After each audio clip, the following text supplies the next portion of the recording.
Part 1 मध्ये तुम्ही तर बघितलंच, एसी तर फार फुल जाम झालेला आहे, तरी पण तुमचा भाऊ तटत नसतोय.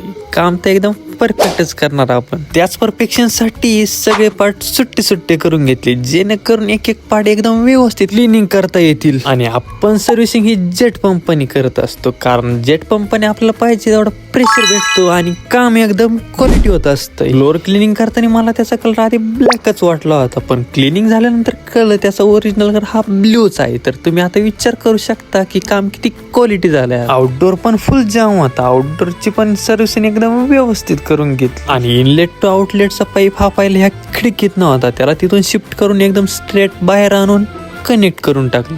आणि आता तुम्ही फायनल रिझल्ट बघू शकता. सर्व्हिसिंगच्या आधीचा एसी कसा होता ना आता सर्व्हिसिंग झाल्यावर एसी कसा झालाय. ते देवस्थान ट्रस्टला तर आपल्या कामाची क्वालिटी एकदम खतरनाक मध्ये आवडली आहे. तुम्हाला आपल्या कामाची क्वालिटी आवडली का नाही ते तुम्ही कमेंट करून नक्की सांगा. आणि तुमच्या भावाला फॉलो केलं नसेल तर लगेच फॉलो करून घ्या.